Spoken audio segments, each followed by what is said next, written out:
A partir de agora, você assiste Verdade e Vida. Um programa da Igreja Presbiteriana do Brasil. Pode alguém amar mais a Deus do que o dinheiro, do que a família, do que a sua própria pele?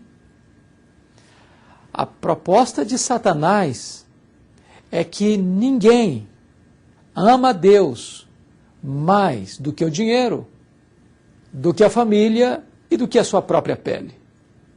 A Bíblia diz que Jó foi um advogado de Deus na terra, que reprovou a tese de Satanás e que provou que alguém pode amar a Deus mesmo quando perde seus bens, sua família e a sua saúde.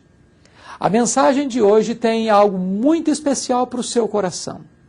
Chame a sua família, convide seus amigos e assista ao programa de hoje, porque algo especial existe reservado para a sua vida. E ainda, no programa Verdade e Vida de hoje, a entrevista com o Dr. Carlos Valim sobre o uso de hormônios, métodos contraceptivos e a importância do planejamento familiar. E também um videoclipe com o pastor Itamar Bezerra, interpretando a canção Anjos e Querubins. Verdade e Vida. Uma palavra de esperança para um mundo em crise. É com alegria que recebemos mais uma vez a presença aqui, temos a presença do Dr. Carlos Augusto Valim, médico ginecologista e obstetra aqui da cidade de Campinas e membro da Igreja Presbiteriana Jardim Guanabara. E seja bem-vindo mais uma vez ao Verdade e Vida. Muito obrigado, Daniel. Um prazer estar aqui com você. E eu quero conversar hoje assim muito mais dentro da sua especialidade. O senhor, como médico ginecologista, quais são os tratamentos, as novidades atuais na sua área da ginecologia? Olha, a parte que eu acho que desenvolveu muito, não foi só na ginecologia, mas em outras áreas também, mas é que os ginecologistas estão se aproveitando bastante, é a área da cirurgia minimamente invasiva. Através da endoscopia, que é uma cirurgia que é feita sem precisar abrir o abdômen, abrir o tórax, abrir a barriga, né? Você pode fazer cirurgias que antigamente precisava de internações, precisava de 2, 3 dias de hospital, precisava de recuperação de 1 semana, 10 dias. Hoje você faz em minutos e a recuperação é instantânea. A pessoa vai embora para casa no mesmo dia e recupera, pode voltar ao seu trabalho, à sua atividade, em menos do que 1/3 ou 1/5 do tempo do que antigamente demoraria. Uma outra questão que eu queria que o senhor tratasse é a questão do tratamento hormonal.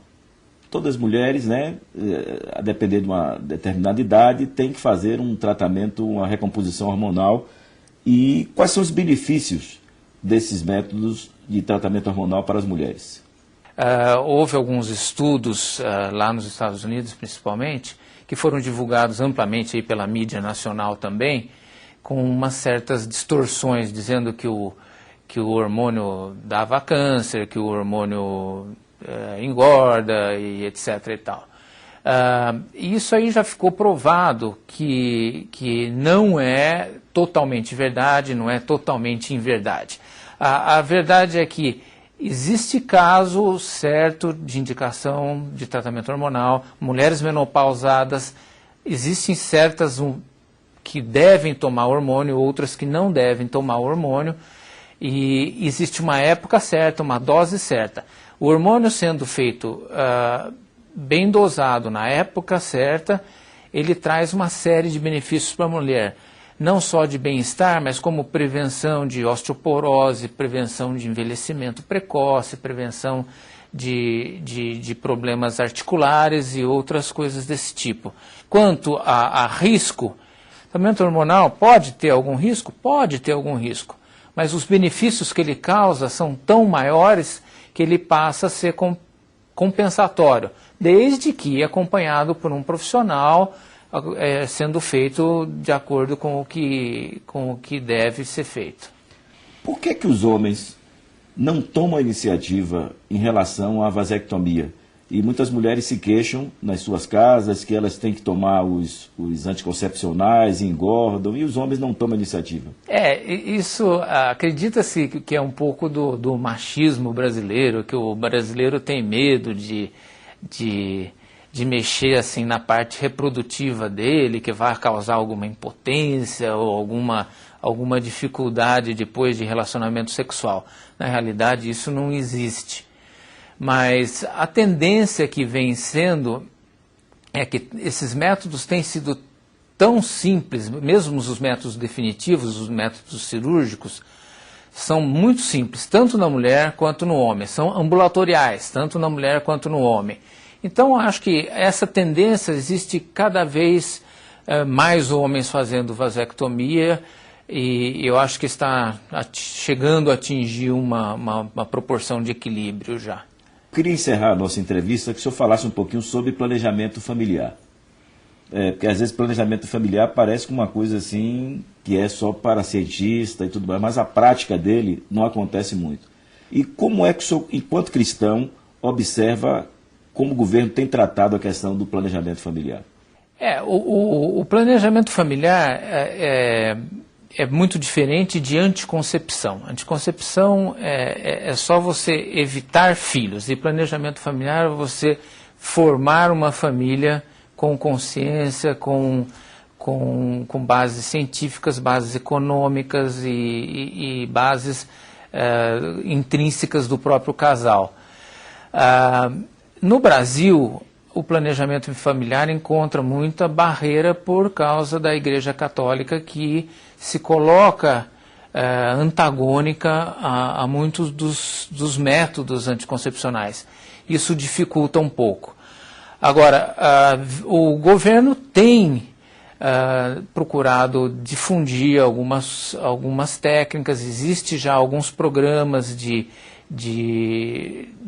operações femininas para esterilização cirúrgica, mas isso aí não basta, existe toda uma conscientização da família, tanto da mulher quanto do homem, que precisa ser feita. Eles precisam saber quais são os métodos que existem, quais que são os benefícios e as desvantagens de cada um, e que isso não adianta só o governo investir em fundos, em verbas para distribuir camisinhas ou fazer laqueaduras sem que tenha uma orientação do ponto de vista ginecológico, andrológica e do ponto de vista social também, para que o casal saiba qual que é a melhor opção específica para o caso deles.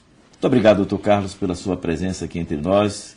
Eu que agradeço. Agradecemos a oportunidade que tivemos de estar conversando sobre esses temas tão atuais. E vamos a essa mensagem musical e voltamos com o reverendo Hernandes trazendo a mensagem da Palavra de Deus ao seu coração.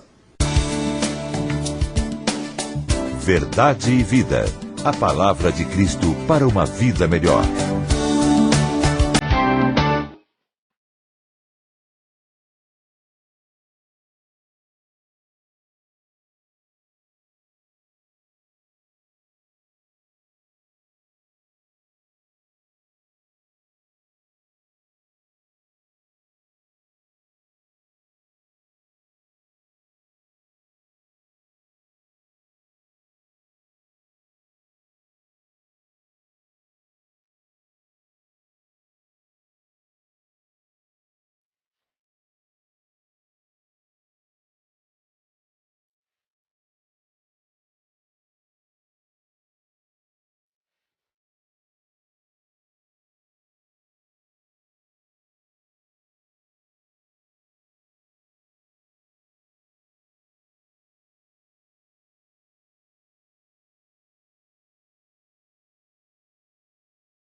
Uma das histórias mais bonitas e tocantes de toda a Bíblia é a história de Jó, o patriarca.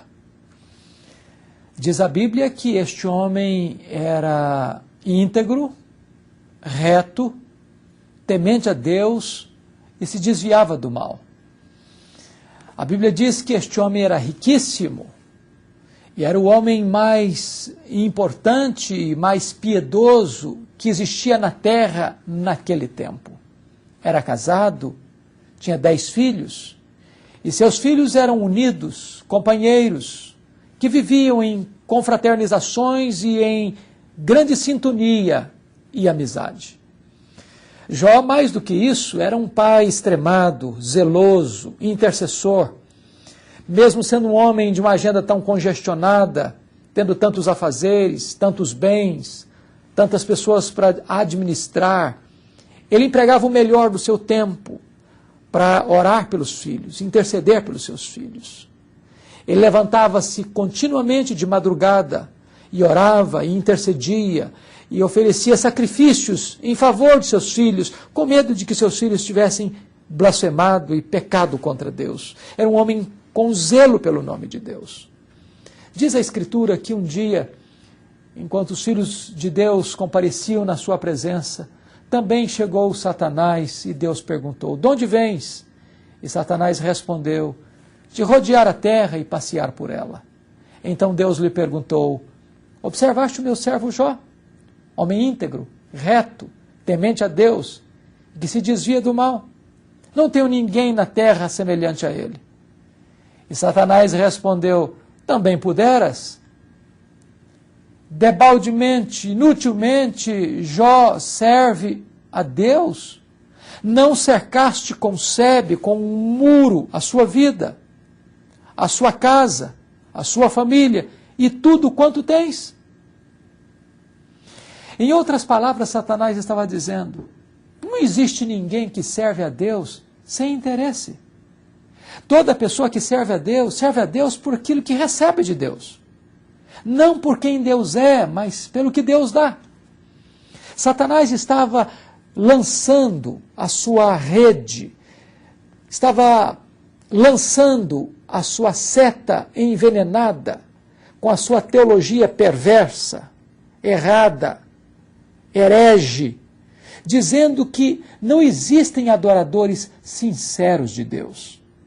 Que toda pessoa que se aproxima de Deus é porque Deus é bom, é porque Deus é misericordioso, é porque Deus é abençoador. Então as pessoas se aproximam não porque Deus merece ou é digno de ser adorado, mas porque Deus dá alguma coisa que as pessoas querem. Aliás, hoje está se pregando isso. Hoje o Evangelho deixou de ser teocêntrico para ser antropocêntrico. As pessoas estão procurando a Deus hoje não por quem Deus é, mas pelo que Deus faz. Eu olho, por exemplo, a história dos 3 amigos de Daniel lá na Babilônia. Quando Nabucodonosor ameaçou jogá-los na fornalha, dizendo: "Olha, Deus nenhum pode livrar vocês das minhas mãos." E eles responderam: "Se o nosso Deus quiser nos livrar, Ele nos livrará. Mas se não, fica sabendo, ó rei, que nós não nos dobraremos diante da imagem que levantaste." Em outras palavras, eles disseram: "Nós servimos a Deus não por aquilo que Deus dá, mas por quem Deus é." Então, sabe o que aconteceu? Voltando para o caso de Jó, Satanás disse para Deus: "Toca no que ele tem. Vamos ver se ele não blasfema diante da tua face." Então Deus respondeu: "Então tá bom, pode tocar na vida dele, você só não tem poder de tirar a vida dele." E diz a Bíblia que Satanás saiu dali e começou a criar situações dramáticas para atingir a vida de Jó.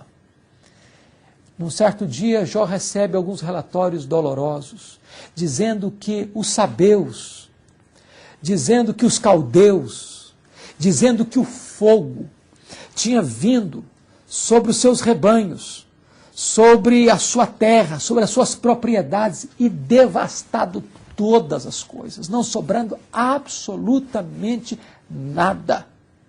Também os seus servos, os seus empregados, todos tinham sido dizimados, sobrando apenas um para lhe dar o recado da tragédia.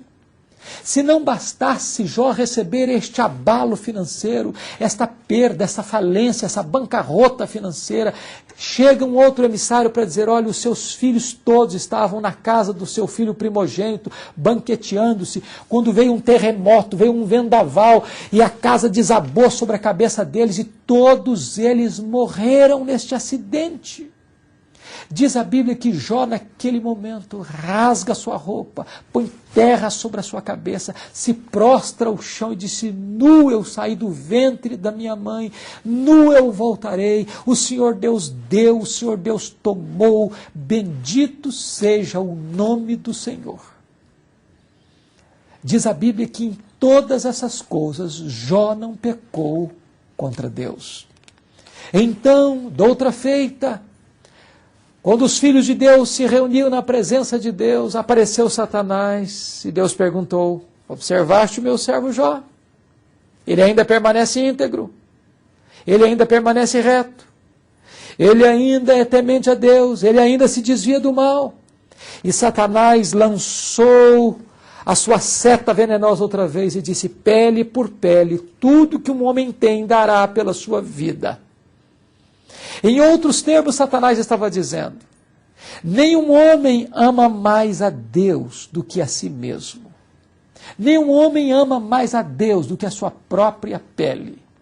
Se Deus tocar, se um problema acontecer, uma enfermidade, um acidente, um fato que transtorna a vida, que debilita a saúde, esta pessoa não permanecerá íntegra diante de Deus. Esta foi a ideia de Satanás. E Deus respondeu, pois bem, toca na vida dele, toca no corpo dele, você não tem autoridade para tirar a vida dele.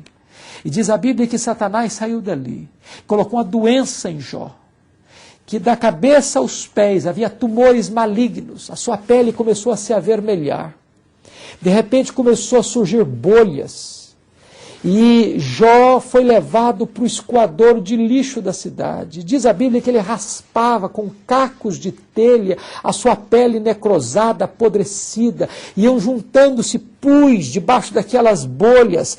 E de repente diz a Bíblia que Jó mordia no seu próprio corpo para tentar aliviar a dor.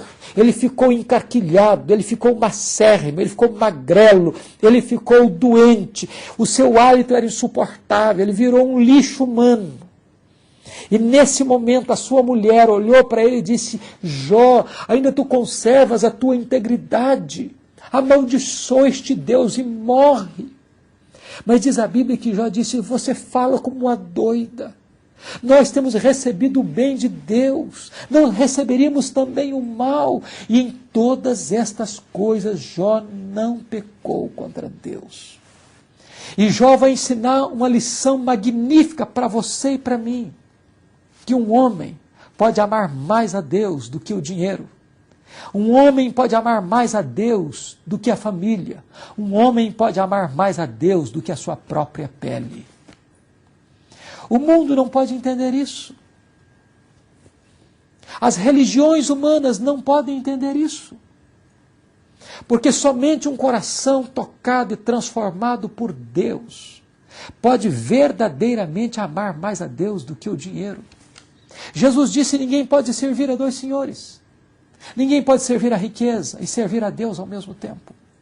O maior ídolo, o maior Deus, com D minúsculo, deste mundo é o dinheiro.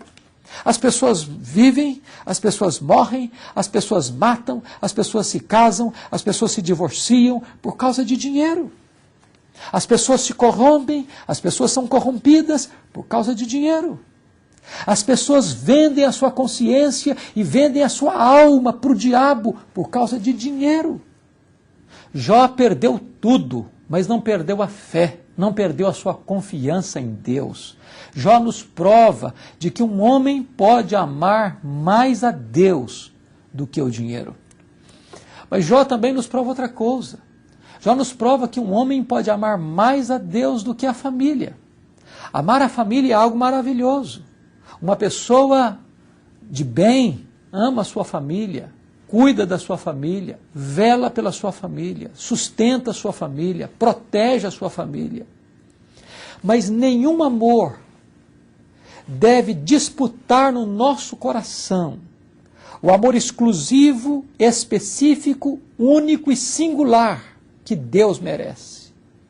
Deus deve ser amado de toda a nossa força, de toda a nossa alma, de todo o nosso entendimento. Jó perdeu a sua família, mas Jó não perdeu o seu amor por Deus. Seus filhos morreram. Este pai vai para o cemitério e sepulta num único dia os seus 10 filhos. Ele volta para casa esmagado pela dor. Este homem parece que só tem passado, não tem mais futuro. Mas o seu amor por Deus não é abalado. Ele compreende que tudo veio de Deus, que tudo é de Deus, e que Deus é soberano, e que Deus é bom, e que tudo que Deus faz tem um propósito maior. Por isso, ele não blasfema de Deus, mesmo quando a tragédia visita a sua casa e a sua família. Ele derrotou a tese de Satanás. Ele triunfou sobre a suspeição de Satanás de que ele, Jó, servia a Deus por interesse. O amor de Jó por Deus era puro e sincero. Mais ainda, Jó defende a tese de que um homem pode amar mais a Deus do que a sua própria pele. Talvez nenhum homem na terra tenha sofrido mais do que Jó. Este homem sofreu profundamente, agonicamente. Este homem perdeu seus bens, este homem perdeu seus filhos, este homem perdeu a sua saúde, este homem perdeu o apoio da sua mulher, este homem perdeu o apoio dos seus amigos, este homem foi para o fundo do poço, este homem de rico tornou-se um homem desamparado, que até as crianças passavam e praguejavam, as pessoas passavam por ele e cuspiam nele, maldiziam, blasfemavam. Tornou-se motivo de zombaria, de escarnecimento. No seu desespero, ele clamou a Deus. Ele perguntou, Deus, por que eu estou sofrendo? Por que a minha dor não cessa? Ele levantou a sua queixa para Deus, mas nunca ele se insurgiu contra Deus no sentido de descrer do propósito de Deus, do projeto de Deus, da soberania de Deus na sua vida. Satanás estava errado. Jó podia amar mais a Deus do que o dinheiro, do que a família e do que a saúde. Ele não adorava a Deus por outros interesses, não por aquilo que Deus dava, mas por quem Deus é. No final diz a Bíblia que Deus restaura a sorte de Jó, que Deus dá em dobro tudo quanto Jó tinha perdido. E Jó então compreende que Deus é soberano, que os planos de Deus não podem ser frustrados, que ele conhecia a Deus apenas de ouvir falar, mas agora os seus olhos o viam. Então, preste atenção nisso. Quando Satanás quis destruir Jó e desonrar Deus, desabonar o caráter de Deus, a única coisa que ele conseguiu foi colocar Jó mais perto de Deus, e Deus ainda sendo mais glorificado. Quando você está firmado na fé, quando você está firmado em Deus, nada neste mundo, nem no porvir, pode destruir você. Porque se Deus é por você, ninguém poderá ser contra você e prevalecer. Deus constituiu Jó como seu advogado na terra. E Jó revelou para o mundo que um homem pode amar mais a Deus do que o dinheiro, do que a família, do que a sua própria vida. Você ama a Deus desse jeito? É assim o seu amor por Deus? Que Deus ajude você a amar a Deus mesmo, de toda a sua força, de toda a sua alma, de todo o seu entendimento, de todo o seu coração. Que Deus te abençoe, em nome de Jesus. Verdade e Vida, mostrando o caminho do perdão e da vida eterna. Eu sou o caminho, e a verdade e a vida. Ninguém vem ao Pai senão por mim.